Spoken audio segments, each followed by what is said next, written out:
Vous avez entendu le syndicat SNUIPP-FSU qui dit on n'est pas prêt, qui demande un report d'une semaine de la rentrée scolaire. Est-ce que c'est une hypothèse ? Non. Vous savez, l'éducation n'est pas une variable d'ajustement ni de notre société, ni d'une crise sanitaire. L'éducation, elle est plus importante que jamais. En France, aujourd'hui plus que jamais, on n'a pas besoin de moins d'éducation, on a besoin de plus d'éducation. Donc la rentrée, ça sera le 31 août pour les profs et le 1er septembre pour les élèves ? Oui, pour tout le à monde. fait. Bien sûr. Alors il peut y avoir des exceptions locales, hein, c'est un des points majeurs de préparation de la rentrée, puisqu'on est capable de considérer à l'échelle d'une école, d'un établissement ou même d'un territoire un problème ou un autre. Mais si vous voulez, le protocole qui a été élaboré au mois de juillet prévoit tous les types de situations, donc circulation faible du virus ou circulation forte du virus.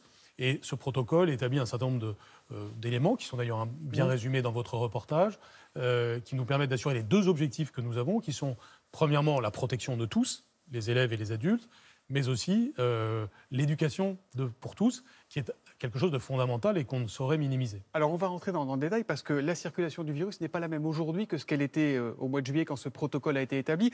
Pour les dernières 24 heures, 4771 nouveaux cas. C'est un record depuis le déconfinement. Très concrètement, cette rentrée, est-ce que les enseignants vont devoir porter des masques, oui ou non ?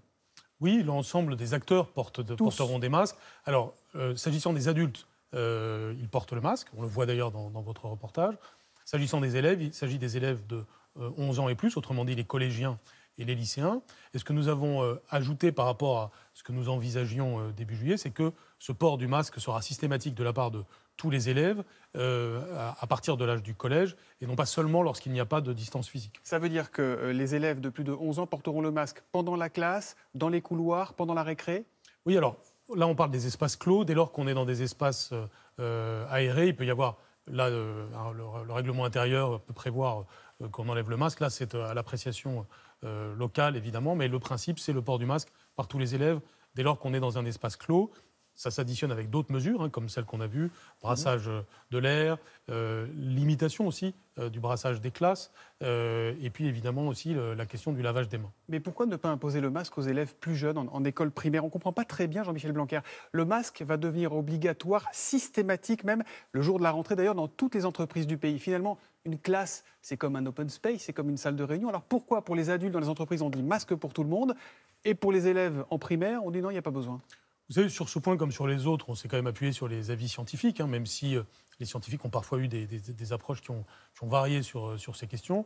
Mais s'agissant du port du masque pour les enfants de moins de 11 ans, il nous a souvent été dit par les scientifiques que c'était plutôt contre-productif, parce que les enfants auraient tendance à les enlever. Et donc on nous a aussi dit que le masque ne servait à rien au début de l'épidémie. Donc là-dessus, là, on parle vraiment des enfants de moins de 11 ans, et je vous parle même à une échelle mondiale. C'est-à-dire ce que je viens de vous dire, c'est quand même aussi quelque chose que l'on peut voir dans d'autres pays. En Allemagne, il y a des régions où à 6 ans, les enfants portent le masque. On pourrait réfléchir, c'est vrai, mais pratiquement dans tous les autres pays européens, ça n'est pas le cas. On s'interroge en Italie, et on s'interroge effectivement. On pourrait imaginer dans les temps futurs que les élèves de CM1 et de CM2, par exemple, soient concernés. Les avis scientifiques qu'on a recueillis jusqu'à présent ne vont pas jusque-là. Je suis très attentif à ce que disent les sociétés de pédiatrie sur cette question. Elles nous avaient donné des avis qui avaient été très précieux au moment du déconfinement, où j'avais eu un peu à plaider dans le même sens, c'est-à-dire le retour à l'école, qu'on ne doit jamais considérer comme quelque chose de secondaire ou de marginal. C'est un enjeu fondamental pour tous nos enfants. Et donc, nous devons le faire dans des conditions de protection maximale. C'est ce que nous faisons. Ce que je voudrais Vous parlez des spécialistes et des avis médicaux. Vous êtes toujours sur les avis médicaux du début juillet ou il y a eu de nouvelles consultations de spécialistes ? Alors, on les consulte en permanence, bien entendu, mais il y a quand même on suit des procédures.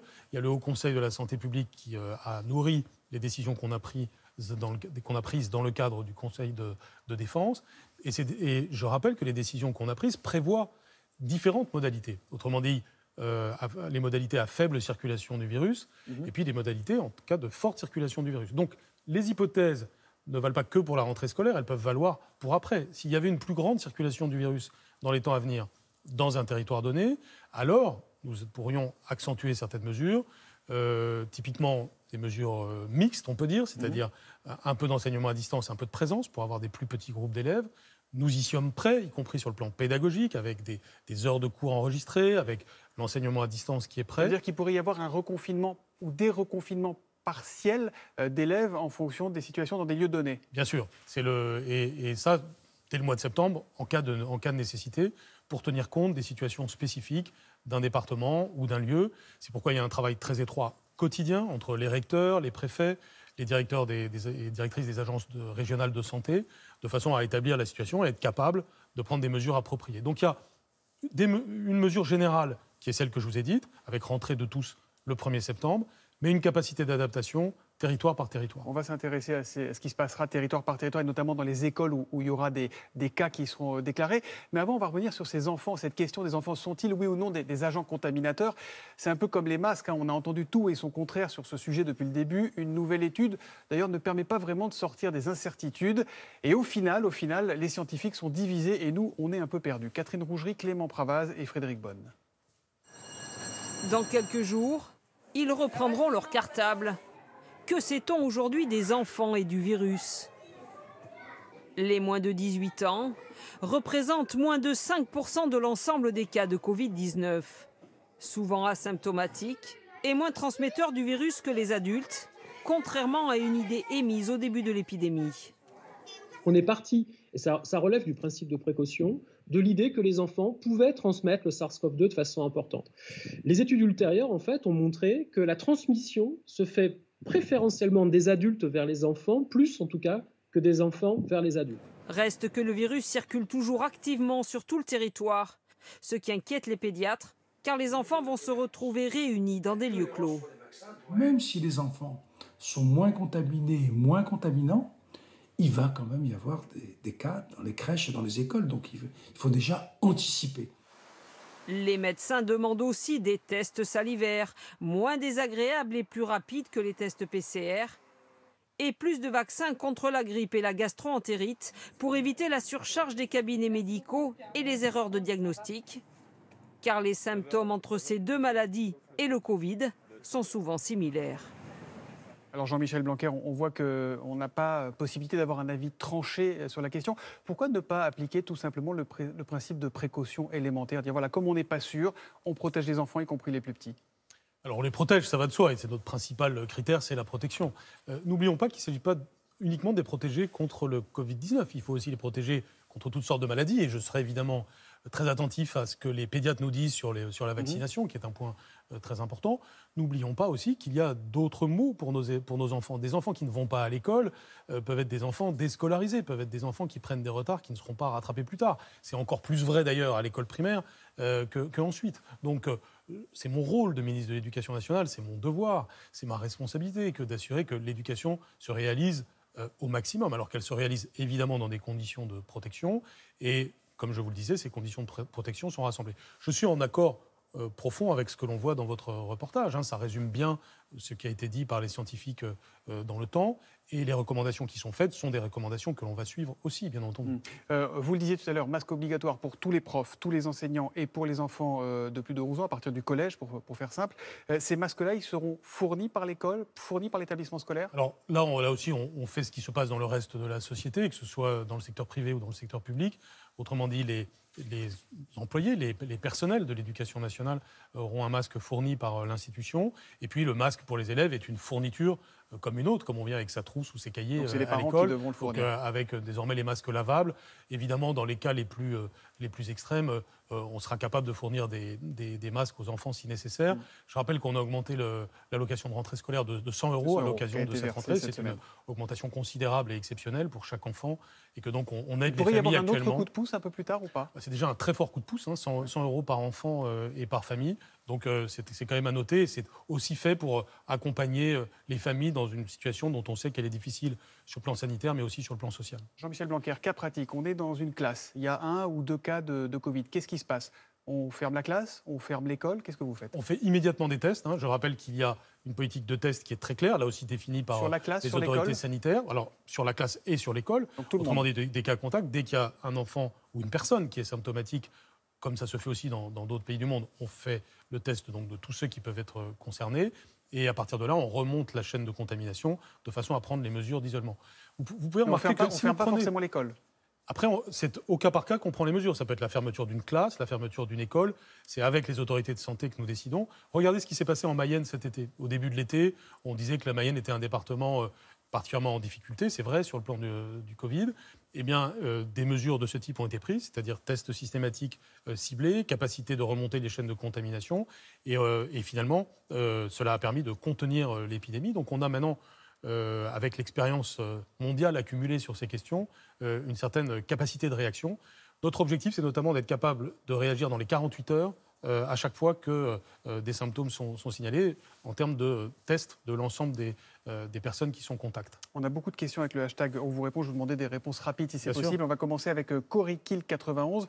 Je suis une personne fragile et mon fils de 11 ans aussi. Suis-je obligé de le remettre à l'école physiquement à la rentrée scolaire le 1er septembre? Alors, rappelons que l'enseignement est obligatoire, donc on doit envoyer tous les enfants à l'école. Bien sûr, il peut y avoir des exceptions, mais qui doivent être attestées par un médecin. Ma recommandation dans ces cas-là, c'est quand même d'arriver à ce qu'une formule familiale permette d'envoyer quand même l'enfant à l'école. S'il est par exemple en contact avec une personne âgée vulnérable, il faut sans doute prendre des mesures en la matière, mais on ne doit pas relativiser l'obligation scolaire. Encore une fois, si je dis tout cela, c'est parce que mon premier devoir comme ministre de l'Éducation nationale, c'est de m'assurer qu'il n'y ait pas d'enfants déscolarisés. Donc la règle, c'est tout le monde vient. Et s'il y a un certificat médical, il peut y avoir des exceptions. Christelle qui nous écrit de Vendée. Qu'en est-il de la prime d'équipement informatique promise en cas d'obligation de télétravail, si les profs sont obligés de refaire cours à distance? C'est un sujet très important, puisqu'on a bien vu à quel point l'équipement informatique des professeurs et des élèves était essentiel. C'est quelque chose qui est désormais sur la table. Je me suis donné les moyens pour cela dans le budget. Sur la table, ça veut dire quand et combien? Ça veut dire que nous allons avoir avec les organisations syndicales, au cours des prochains jours et des prochaines semaines, des discussions sur les augmentations de rémunération des professeurs au cours des prochaines années, comme je m'y étais engagé, et que parmi ces éléments d'augmentation, il y a l'idée d'une prime d'équipement informatique pour les professeurs. Avant la fin de l'année? Donc qui se déclencherait au début de l'année civile, mais évidemment, si nous fermons des écoles ou si nous sommes en situation d'avoir une partie d'enseignement à distance et une partie d'enseignement physique dans certaines écoles, alors on serait capable de donner l'équipement informatique si certains professeurs en manquaient. Encore deux petites questions. Manon, est-ce que les cantines seront rouvertes? Les cantines ont vocation à être ouvertes. Notre protocole sanitaire prévoit aussi cela. Je rappelle qu'il est d'ailleurs consultable sur le site du ministère depuis le mois de juillet. Et nous travaillons avec les collectivités locales qui sont responsables de ce sujet, notamment pour arriver à ce qu'il y ait des cohortes bien espacées qui viennent à la cantine. Mais là aussi, c'est pareil. On sait qu'il y a un enjeu d'alimentation de nos enfants, donc il n'y a pas que le sujet Covid. La cantine, c'est très important d'un point de vue de la santé et d'un point de vue social pour nos enfants. Les parents ont envie de pouvoir accompagner leurs petits, notamment en classe. Ils pourront rentrer dans l'école en étant masqués le jour de la rentrée pour la maternelle, pour le CP? Alors là aussi, il faut faire preuve de pragmatisme. Il y aura des affiches de l'Éducation nationale sur ces questions. Mais le principe, c'est quand même, je dirais, le principe de grand bon sens, c'est-à-dire d'éviter au maximum les contacts entre adultes, comme nous le faisons dans le reste de la vie sociale. Donc pas de nom de principe, on est d'accord. Merci beaucoup Jean-Michel Blanquer.